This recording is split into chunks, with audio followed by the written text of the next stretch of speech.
सत्संग जी प्यार से कहना धन निरंकार जी। सत्संग जी दासी आप जी के चरणों में एक साखी रखने जा रही है। इसमें जो भी त्रुटियां होंगी नादान बच्चे समझ के क्षमा कर दीजिएगा। सत्संग जी एक बूढ़ी महिला अकेले रहा करती थी। सत्संग जी वो बहुत ही गरीब थी। बस उसकी एक झोपड़ी थी, उसी में वो रहा करती थी।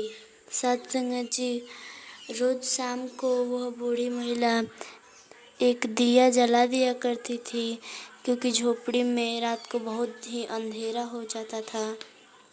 सत्संग जी रोज़ की तरह जब एक दिन वह महिला दिया जलाने गई, तो सत्संग जी जब दिया जलाकर वो वहाँ से जा रही थी, तब दिया बोला कि आप मुझे जलाकर और पूरे इस झोपड़ी को एक प्रकाश देती हो तो मेरे बाहर का तो प्रकाश ही प्रकाश हो जाता है, लेकिन मेरे नीचे अंधेरा ही छाया रहता है। तो मेरे इस नीचे का भी अंधेरा हरने की कोई कृपा करो।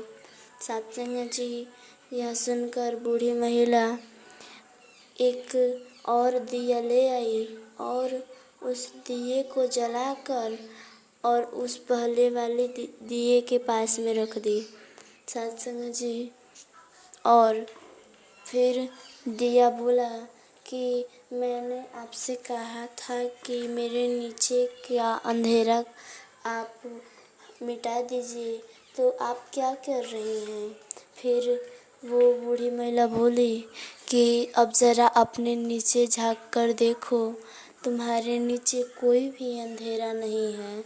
और जब दिया नीचे झाँक कर देखा तो सत्संग जी उस वहाँ का अंधेरा मिट चुका था। सत्संग जी कहने का भाव है कि इसीलिए महात्मा कहते हैं कि हमेशा संतों की संगत करने की प्रेरणा देते हैं सत्संग जी हमें। और सत्संग जी दुनिया का मार्गदर्शन करने वाले महात्मा भी संतों के सत्संग में आकर वो अपने अंदर के दोषों से छुटकारा पाने में सफल हो जाते हैं। सत्संग जी प्यार से कहना